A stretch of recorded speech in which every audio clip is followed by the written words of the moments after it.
Hello, everybody. Back in 2022, we did a show with the great historian William Dalrymple on India, on the Anarchy, his best-selling book at the time, A History of the East India Company, which I've always found particularly fascinating. The book has won all sorts of awards. It has almost 9,000 positive reviews on Amazon, quite an achievement. And Dalrymple himself is quite an achiever, very successful, best-selling writer, all Very sorts. sweet, Andrew, thank you. Well, I got to say it, otherwise I wouldn't have you on the show, William. And many of you will also know him from his brilliant podcast, Empire, which he puts on in the same stable as the rest of history. And I'm thrilled that William has a new book out. It's already a New York Times bestseller, The Golden Road, How Ancient India Transformed the World. William is joining us from Washington, D.C. William, let me start with a personal question. You argue that ancient India transformed the world. How has India transformed William Dalrymple? Oh, I think completely. I came from a very sort of backwoods Scottish childhood. That in retrospect seems almost sort of thing you see in sort of Chekhov's Cherry Orchard, the sort of pre-modern world I grew up in rural Scotland. Very happily, I have to say. I was very lucky to have the rural background that I did on the beach in Scotland. Through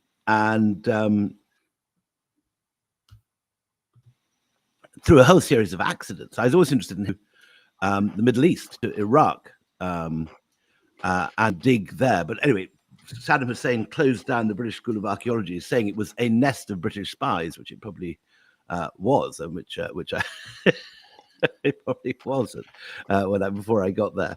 And so I ended up just going with a friend to India, and it was a completely transformative experience. I mean, it's the year off that never ended. I went aged 18. I'm now 60, and I'm still living there.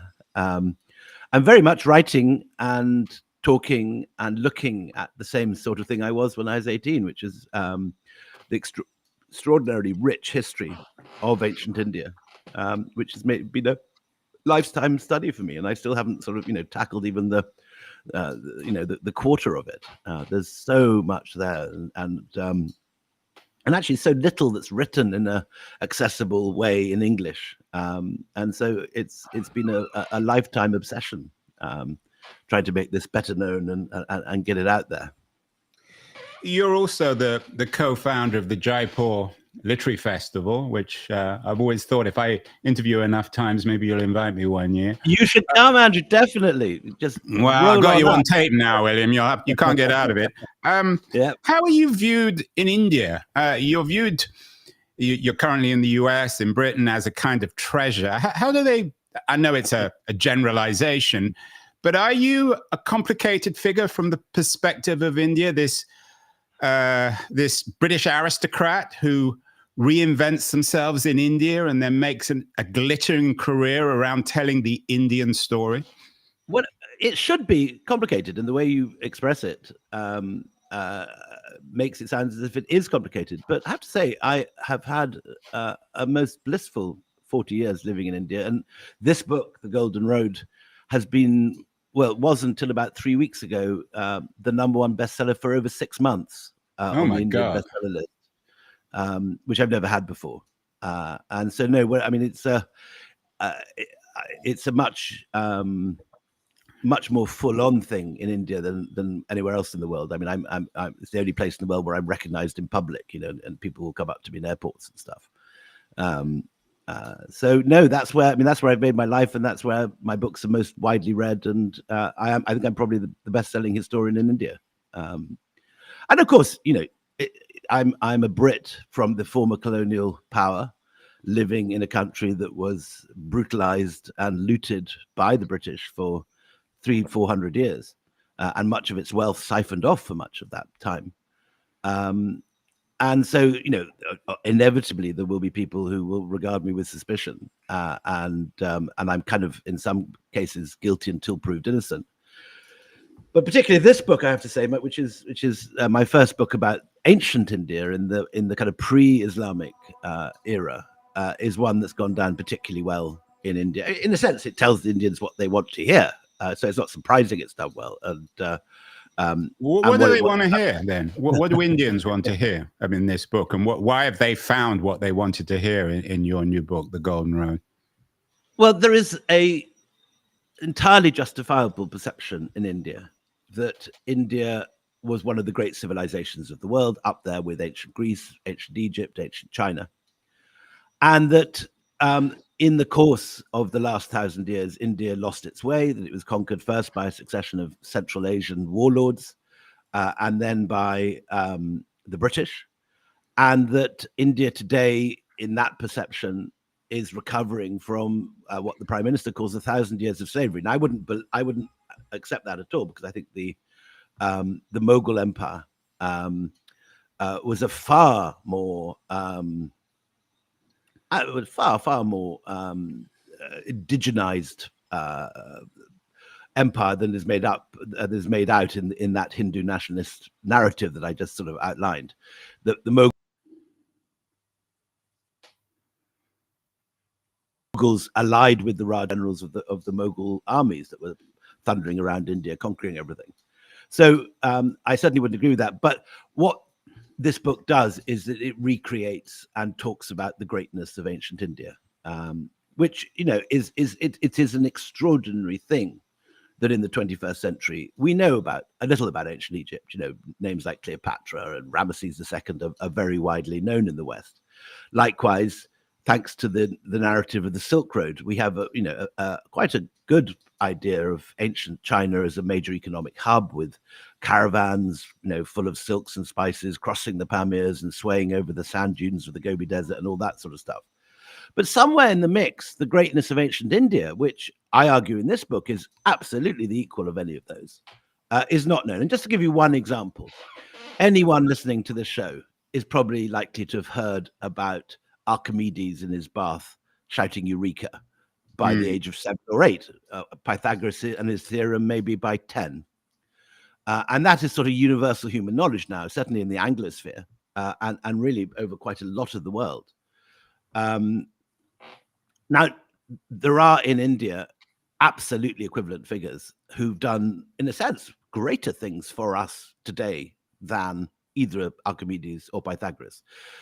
Figures that 99% of people listening to the show who are not South Asian will never have heard of. One of them is Aryabhatta, who came up with the exact circumference of the Earth about 300 AD, who came up with the distance from the Earth to the Moon almost exactly at the same time, and who then worked out that we lived in a heliocentric universe. In other words, we revolve around the sun 1,000 years before Galileo. His pupil, who was a guy called Aryabhatta, it was a guy called Brahmagupta, came up with 0 and the place value and the number system we all use today. When we use the 9 symbols that we call Arabic numbers, that is an Indian invention that made it from India to the Arab world in the 8th century. We know the exact date that these ideas arrived, 776. These Indian books are received formally by an embassy in Baghdad. And so, you know, when you look on the laptop in front of you, if you're looking at this pod on a laptop, or on the keyboard of your phone, if you're looking at it on a phone, those numbers that we use every day without thinking about, that we call Arabic numbers, transformative and extraordinary Indian inventions in the history about that.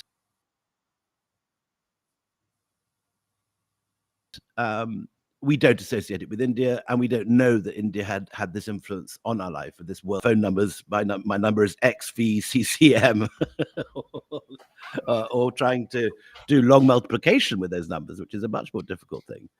And this extraordinary civilization-turning invention is something that came out of ancient India, arrived with us via the Arabs, and which we haven't associated in the modern era at all with Indian genius. And so there's a whole range of ideas like that, the spread of Buddhism, the spread of Hindu ideas of kingship and medicine and literature and language that most obviously transformed Asia. The whole of Asia was completely changed by an Indian idea, Buddhism, and the ideas associated, was profoundly changed by Indian math, science, and mathematics. You mentioned The Silk Roads, actually another best-selling book by Peter Frankopan. Peter's been on the show. As it happens, it comes, that's front page, has a blurb from a certain William Dalrymple. Is there, William, you're a distinguished historian, academic and popular. Is there a kind of an ideology or a historiography at the heart of these kinds of books? You're a man of the left, but you're not a Marxist. This is not some sort of Marxist interpretation of history. Not. But it does present the world in almost sort of classic British civilizational terms, doesn't it?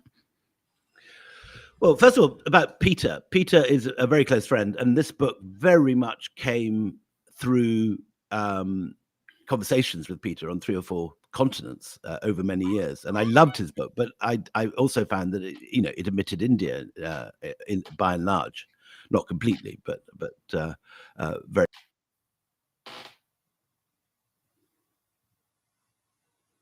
much, largely.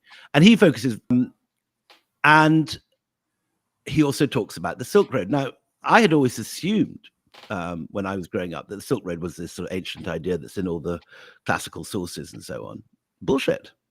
It's actually invented by a German geographer called Baron von Richthofen in 1877. English listeners will probably recognize the name van Richthofen because of the Red Baron, the flying ace of the First World War, who used to be a figure of children's comics when you and I were growing up. Well, the Red Baron was this guy's grandson. And he, in 1877, came up with a thing that he called the Seidenstraßen, the Silk Roads. And this enters the English language in 1936. And it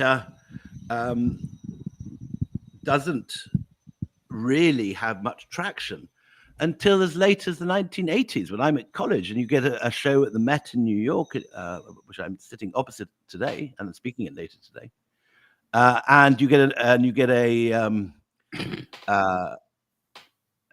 another show in the National Gallery of Art in Washington, and suddenly this idea is off. And it's such a romantic idea, the idea of silk passing with camels over sand dunes. It's an idea that works both in a scholarly way and in a popular sense. It can, work for Netflix with Marco Polo being played by some handsome Italian actor, and this idea has taken over the world. It's now widely accepted. It's become a geopolitical fact because the Chinese have based the Belt and Road on this concept. And it's my contention in this book that the Silk Road really is a complete myth before the Mongol period, which is the kind of 13th century, when Genghis Khan punches a hole through the middle of Asia, knocks out Persia, and links the Mediterranean with the South China Sea. Before that, you never had any direct travel at all. And in the ancient period, which is what I'm writing about, China and Rome had no conception of each other's ideas, others' existence. There was a vague rumors about a city called These, where silk came from in Rome. There was a vague story about Daquin, which is probably Rome in Chinese sources, but there's no character who sets off from Chang'an and ends up in Rome, or anyone a trade mission from Rome that ends up in China that we know of. There's never been a single Roman coin hoard found in China. But these Roman coins are all over India because India was the Roman Empire's #1 trading partner.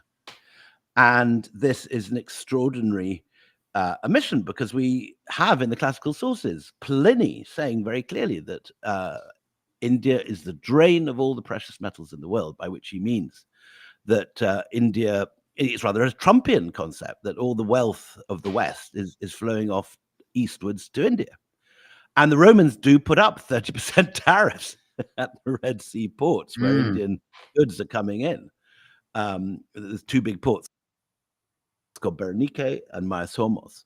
And there's a major customs barrier there where this 30%, some economic historians are now talking about it being a major source of income for the Roman Empire. Think Hadrian's Wall and the Rhine frontier being paid for by taxes on Indian merchants, bringing in luxury goods like silk, cotton, ivory, nard, all sorts of other good things from the Middle East and ultimately from India. Sorry, I'll say it again. Bringing in luxury goods from India to the Roman Middle East, to Egypt. And it's a myth that Rome and China were ever in direct contact. So how have we ended up in the 21st century with this very popular notion of an ancient Silk Road that from eternity has linked East and West, when in actual fact, the biggest trading partner of the Roman Empire is India, a completely different part of the world.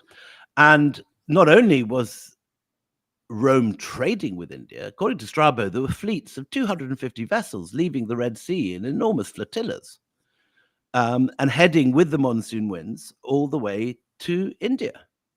So it's a very considerable omission in our understanding of how the world worked. And on the back of all these traders come Indian ideas. And particularly that is true of what happens when Rome falls and then India pivots eastwards.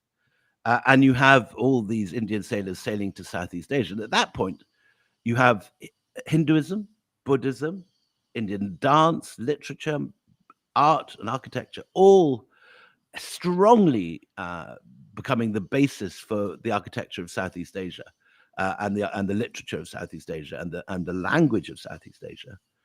And you get a complete civilizational transformation. Which again is simply not in our history books.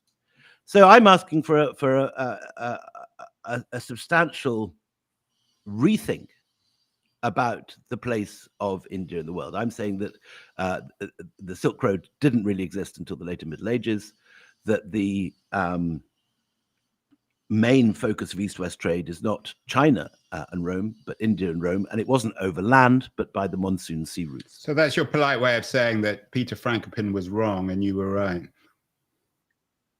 Peter Frankopan is a far more sophisticated historian than to disagree with any of these ideas, but he has focused on a different. No, I'm teasing you. There are others. I know you're close friends with Peter. But in terms of my second question, and this telling of history, William, you could have easily, had you been 20 years older, you probably would have spent your career teaching at Oxford or Cambridge or Harvard.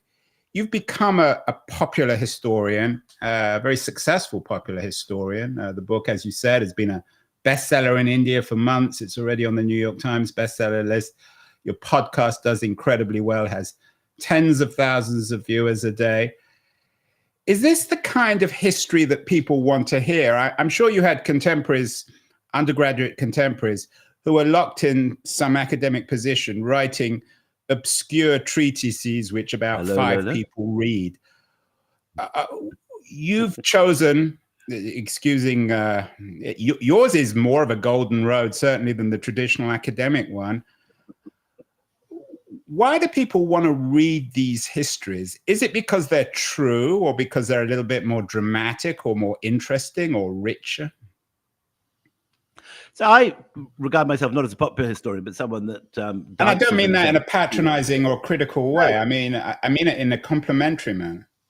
No, it's a very reasonable question, and it seems to me that you have a choice as a historian. You can choose to teach, or you can choose to focus on writing, and I've chosen the former. I have the greatest respect for those who teach both at school and at university level. And most of us that have ended up with interesting jobs in the arts have got some amazing English teacher or history teacher that inspired them at an early age. But I have always wanted to write. Writing is my thing. That's what I have always wanted to do. That's always what I feel is my gift.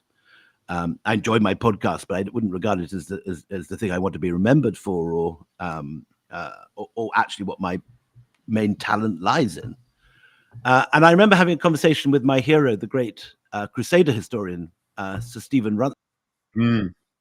Runciman, who's actually also the great hero of Peter Frankopan too. We both very much and he's the father, isn't he the father of David Runciman? Uncle, yeah, he's an the uncle excellent of David podcaster. He was gay and friend of mine. very definitely had no children, but yeah, the same family. And Stevens left Trinity College, Cambridge, which was my old college, because he said he wanted to write. He said these are two different jobs. You know, you can teach or you can write, but it's quite difficult to do both well. And you end up skimping on one or the other if you try and do the two simultaneously, particularly in modern British academia, where an awful lot of it is about academic institution building and administration of university departments and filling in paperwork and so on. And I managed to write 12 big fat history books by the age of 60 by not having to do that. I mean, as I say, I have the greatest respect for people who do teach the next generation and bring them forward. But I feel my calling is a different one, which is to write. And just because you choose to publish in a non-academic press, I published with Bloomsbury, doesn't seem to me that you in any sense undermine the academic rigor or value of what you do. This book has got 120 pages of footnotes to primary sources in several languages. And I've had, and I wrote it in All Souls College, Oxford, the final draft of it. And so I would hope that my work is regarded as seriously as any historian with a university birth. But it's definitely aimed at the sort of intelligent reader that might read an Arundhati Roy or a John Updike or a Salman Rushdie novel, the non-specialist who's interested in these things, and it's written in accessible language. The method that I've developed, which is cribbed from Stephen Runciman, is basically to keep your academic arguments to the footnotes. So you tell the story as you think it happened in the main narrative in an accessible way, and hopefully an exciting and interesting way. And then you have 120 pages of footnotes where you have all the academic tussles, and you say, well, I've gone down on this side on this argument, but X thinks this, Y thinks that, and here's why I think X is right. So it results in a kind of book that's hopefully very accessible, fun to read, but which has the same academic rigor as any university press endorsed. But people want to read this stuff, don't they? Which, I mean, you wrote a piece for The Guardian last year about, and I'm quoting the title, "In Britain, we are still astonishingly ignorant," as an introduction to your story of how ancient India shaped the world. That may be true, but people don't want to be ignorant. That there is an appetite for being educated about these big subjects, isn't there? There certainly is, and the fact that podcasts like my podcast Empire, which I do with Anita Anand, or Tom Holland's wonderful Rest is History podcast, are being downloaded by kind of 1 million people a week. Slightly more than 1 million for Tom, slightly less than 1 million for me, but the same sort of figures. Shows that there's a massive appetite here, and that this idea that the younger generation or people in general have low attention spans and want all their information in a 1 minute, dense info burst, I think is strongly disproved by the fact that these podcasts are being downloaded in their millions across the globe. I'm just on book tour at the moment in the States, and I've been in places that I've never, barely heard of before. Like, I've heard of St. Louis, but I've certainly never visited it before. And we're getting, 300 or 400 people turning up on a weekday night in a small provincial library to hear this stuff, because they listen to the podcast and they have an appetite for sitting through an hour-long discussion on a subject that interests them. Obviously, they're not going to listen if you talk in academic jargon. Obviously, they're not going to listen if you talk deliberately over their heads in language they don't understand. But if you, use full academic rigor to express ideas in an accessible manner, they will pile in. And I think I think this podcast boom, particularly the podcast in the more serious end of history, is a great demonstration of how we underestimate people. It's simply not true that the younger generation are not reading books, that they have no interest in ideas, that the whole world of academe and intellectual life is dying. And I would say that we are the evidence. I agree. And I think when I think of guys like yourself and Holland and David Runciman, it seems as if you guys represent the spirit of the old BBC without the bureaucracy, without the annoying rules and procedure and politics of large bureaucracies and corporations. Well, I think Tom Holland is very much of the view that he and Dominic, two white males, middle-aged, bald, talking to each other about sort of Anglo-Saxon history, wouldn't be given, 2 minutes right. on the BBC. And yet here they are, the biggest podcast in the world. I suppose Anita, being a woman of color from India, and I would be a more BBC-friendly format. But ditto, this is something which has made a massive hit across the world. We did a series on Ireland that made us the #1 podcast in Ireland last month. When we're talking about China, we're #1 in Hong Kong and Singapore. And as it turns out, and I wasn't really aware of this, we're now growing to be one of the biggest history podcasts in the US, with large audiences all over the place. And it's a very exciting thing. It's lovely. And it's done very much. I mean, we definitely try and be funny. We definitely try and be interesting, and we definitely try not to be obscure. But there's no question of dumbing down. We did a 30-part series on the Mughal Empire.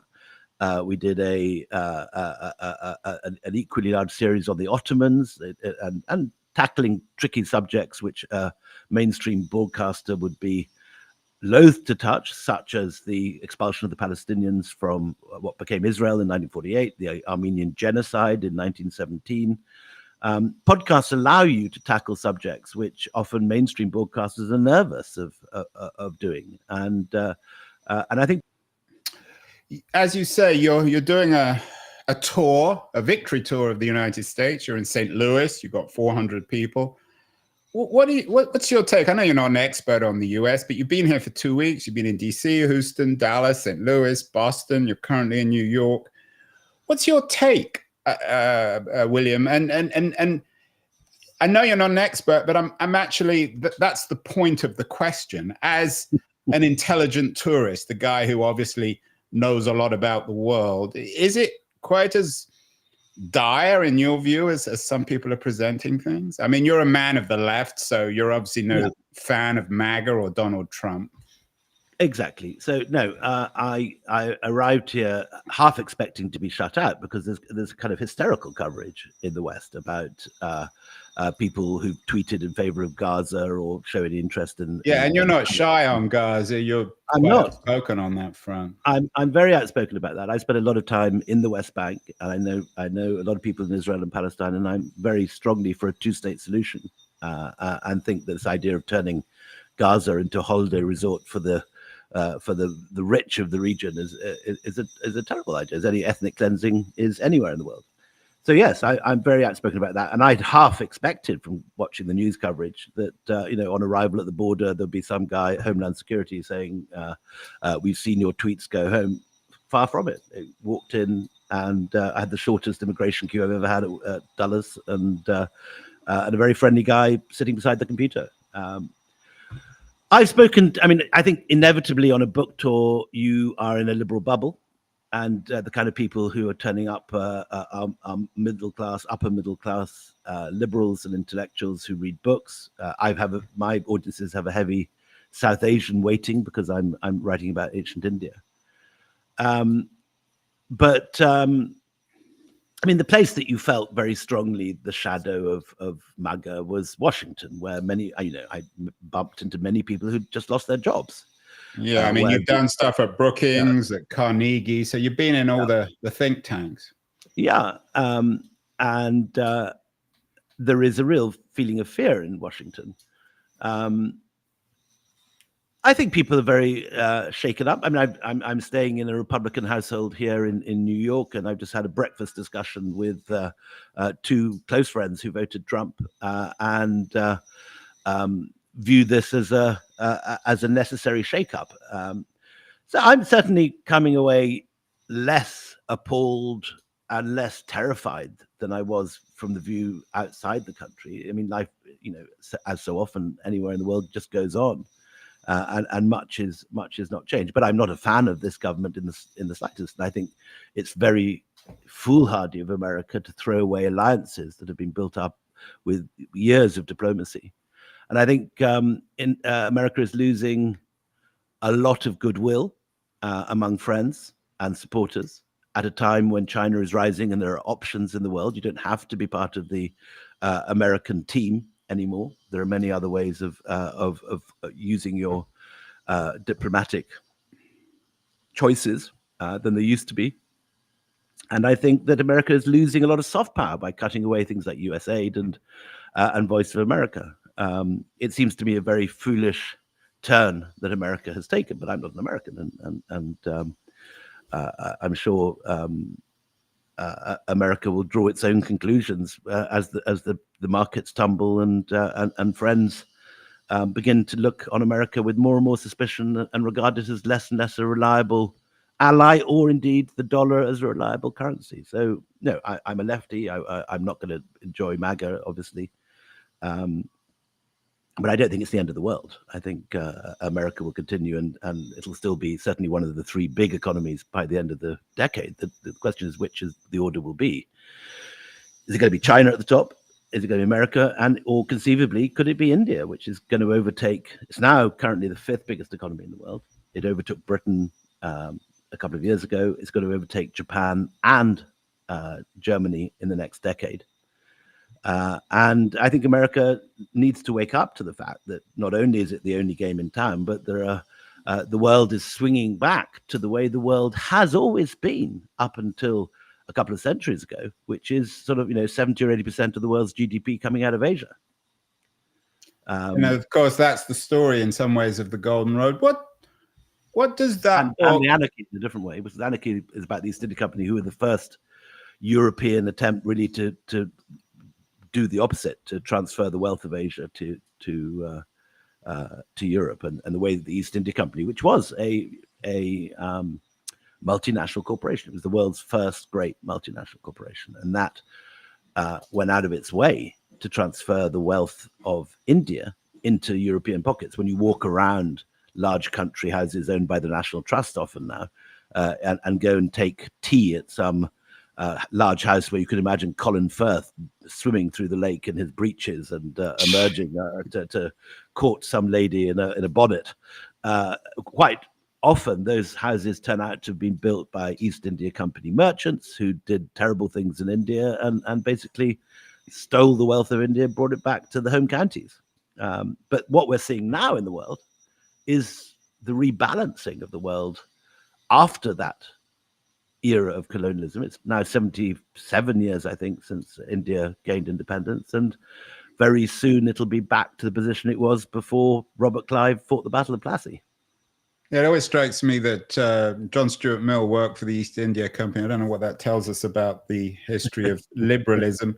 But William, you mentioned these three great powers, India, China, the United States, jostling for economic, political, cultural, military domination of the 21st century.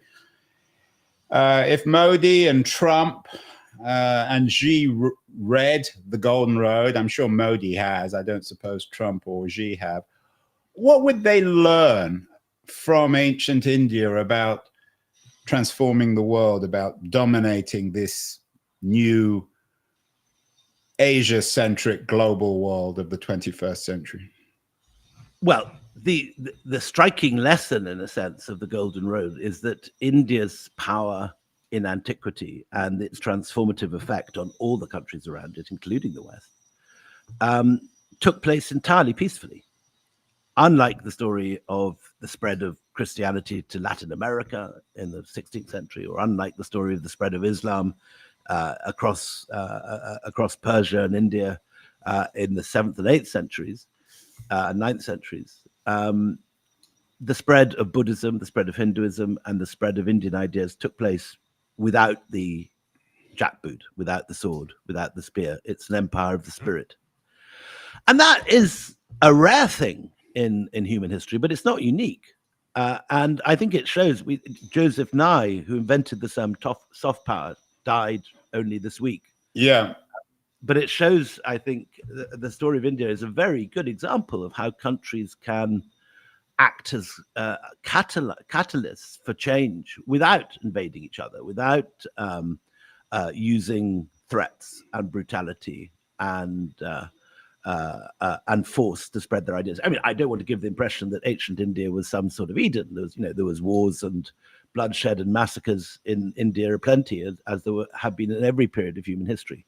But it is a fact that Indian ideas spread, for example, to Southeast Asia by means of merchants and monks, not by armies and generals.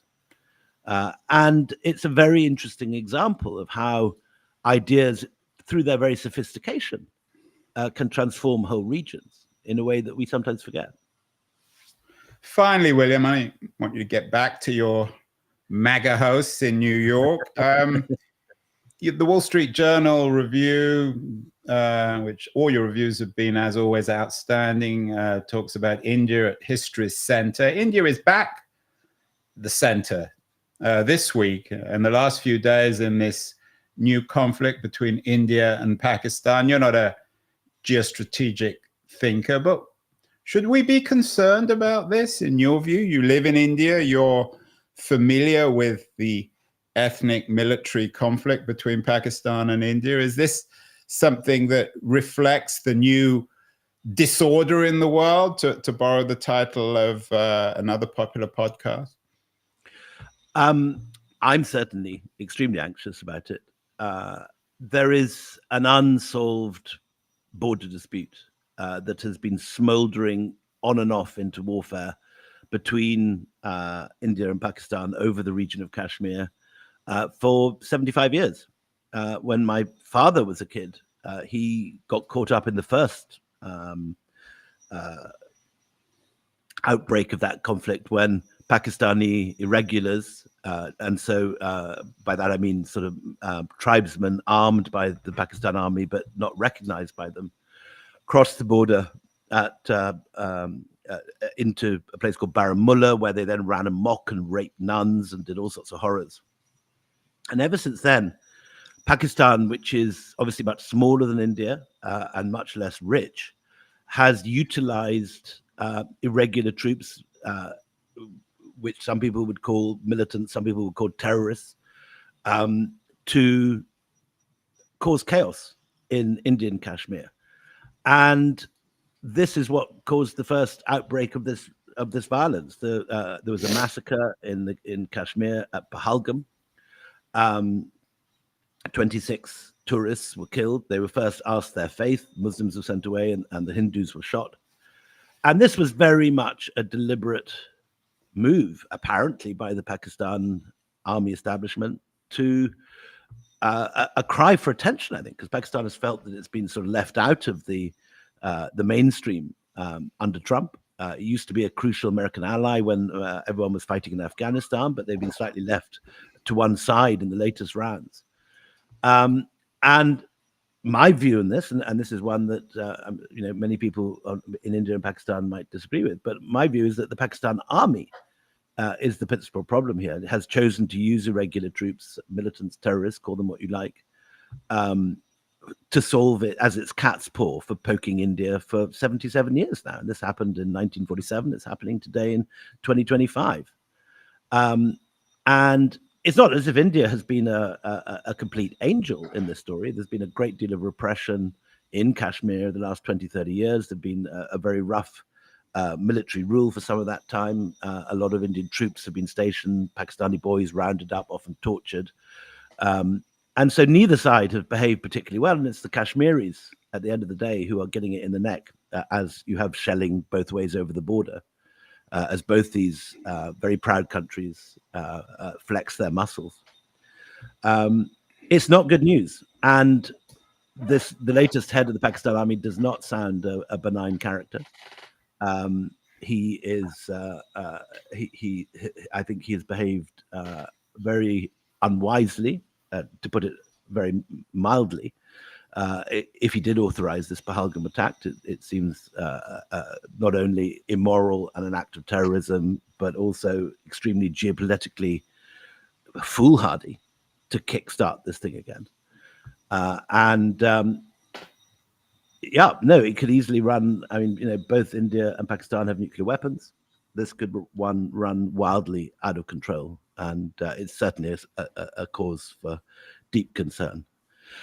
In general, what's happened in most recently is that people have intervened and in the international sphere, and ceasefires have been declared. But at the moment, I think both the Indian High Command and the Pakistanis are quite sort of bullish. And Vance has said that he doesn't want to intervene. So, no, I am anxious. I'm very anxious. Well, South Asia is probably best off without Vance. I'm not sure he would be much help, would he? Well, yes, in general, I would agree with that. But America has played a role as a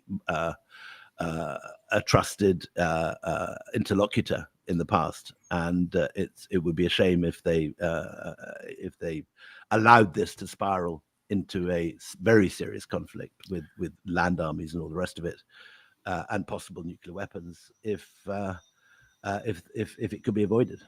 And I just got to ask you this finally, William. I know you got to run. But does the Golden Road, is it a lesson for politicians, not just Trump, but also Modi, about toleration? We just talked about the increasing intolerance between a Muslim Pakistan and a Hindu India. Can we learn to live together globally and respect each other, not hate each other from this model of the Golden Road? I would very strongly say yes, that it is possible to become extremely rich, to trade, to across open borders, and to spread ideas without the use of force. That's definitely what happened in India from about 250 BC to 1200 AD. So in that sense, yes, obviously we're living in a very different world, but the principles remain the same. Well, there you have it. The Golden Road, How Ancient India Transformed the World. It's a bestseller everywhere. William Dalrymple is a best-selling author everywhere. Continue the great work, William, and I will see you in Jaipur. Thank you so much. In Jaipur, or indeed in the West Coast in the fall. Yeah, you're coming out on the West Coast. We'll do another interview in the fall, in September. Thank you so much.